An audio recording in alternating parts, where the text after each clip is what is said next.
Hello Franziska, I welcome you in the video series Meet the Expert in Citizen Social Science.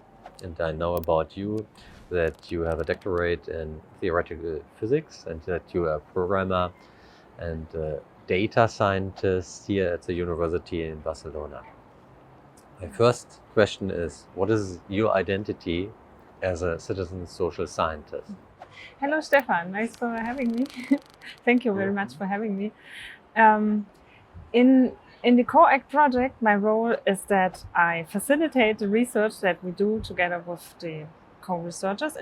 We are working on mental health, and I'm part of the project mostly from the technical side, as you heard. So, I'm a physicist, so I'm rather doing data analysis and looking into the data, making it possible that we will have some results that we can put into action together with the co-researchers. But also I'm doing a lot of dynamics and stuff together with the co-researchers. So I'm often part of the sessions, and then I work directly together with them. So I'm not just in the background, let's say. Mm-hmm. So, but it's not just about analyzing and programming. So I guess I would expect that every scientist can do this. So what makes it probably special that you do citizen science?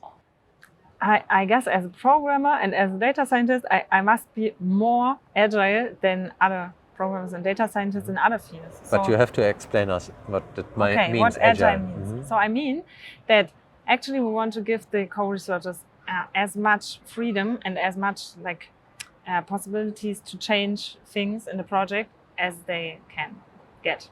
So for instance, we programmed a Telegram chatbot, and we wanted to give them as much possibilities to change little details in the chatbot as we can.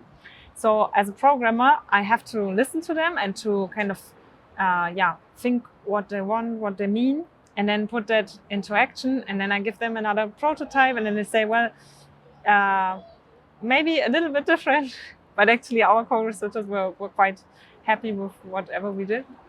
And then also when, as a data scientist, we have to explain what we see, and then we want to know from them what they see in the data, and then to make this match. So that's maybe about being agile. Yeah, interesting. Mm-hmm. And can you remember how you get involved into citizen science? Yes, I can remember. Yes. So I had already worked in a programming work before in sociology as well. So I was kind of looking for that, and then I saw the CoAct project, and I found that that's perfect because I like that it's very interactive and very much really helping people directly and empowering directly, whereas all the theoretical physics stuff is quite enclosed in one little office alone. So I like that very much, that you directly change something, and that actually you change things that are not planned by the government, for instance, or there's no research action point before, but there's actually the citizens that want to change something. So that's extremely nice. And if you do citizen science together with citizens, is there a certain method that you like to apply? So it's my first citizen science project. So I learned a lot of methods from others, and there was some. What is your favorite? Yeah, and explain it in detail. So the practical side. So that would be interesting. Yes. So right now we are in the collective data interpretation process, and there we kind of gamified part of the process. We're not exaggerating, because of course we are not playing games with anybody, but if you gamify the thing a bit, then you make people discuss more openly. If you really give them the idea that this is just putting things into play, or going a bit outside and then looking on yourself or on your situation from the outside in a gamified version, I think that really pushed us very much forward. And can you describe us how you did gamified an aspect of your research? Okay, so for instance, we had 2 sessions so far. So we are having more in the future. But those 2, the first one had mostly the purpose of showing what we already have as data. so that in the second session we could actually show what we did with the data.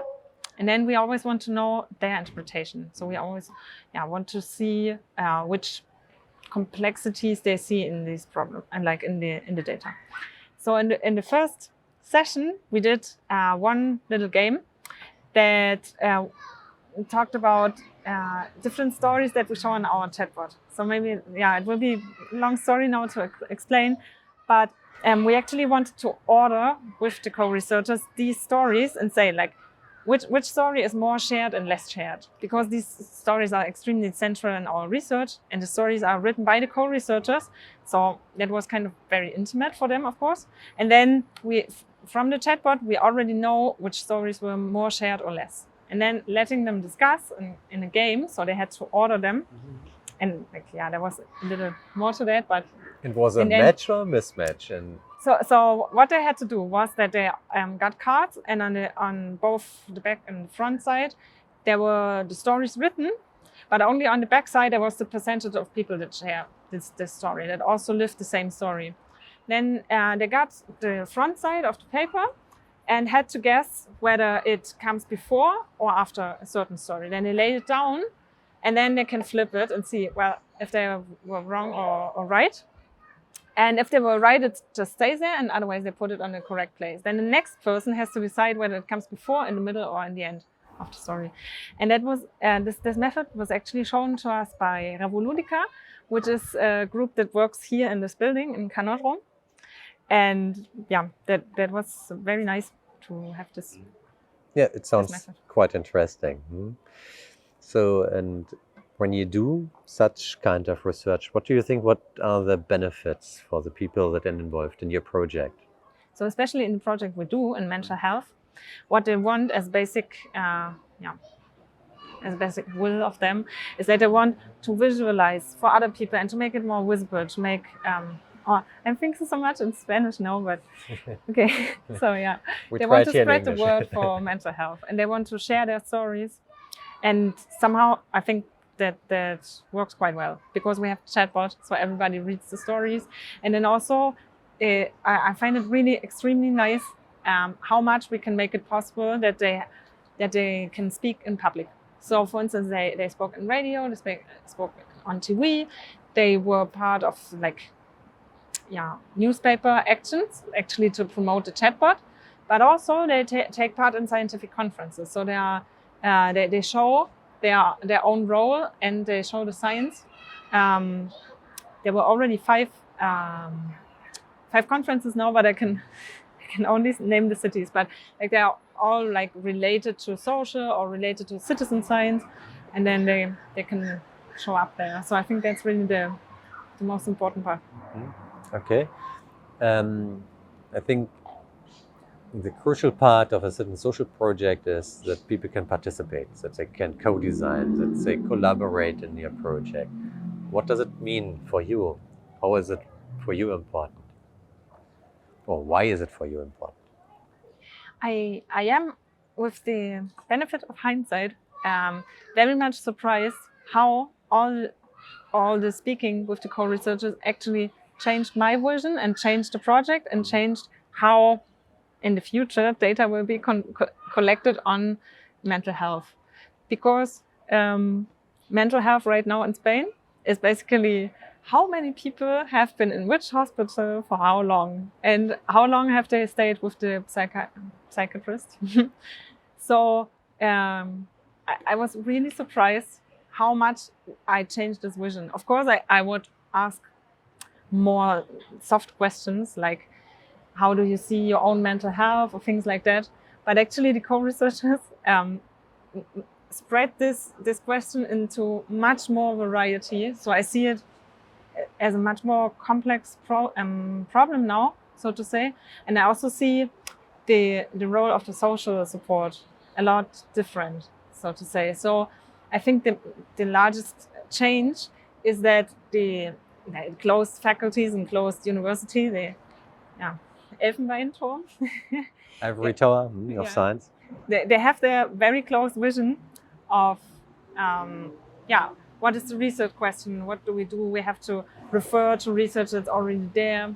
stay in the same wording and to refer to each other, which is important because like you have to build on top of each other, but you never get out and ask questions that are actually relevant for the citizens. Yeah, So it's yeah. very great. My closing question is, what is your vision for the further development of citizen social science? So I think in all the different parts of citizen science, there can be more and more quality, because citizen science is still young. So all the different regions are still not so established and structured.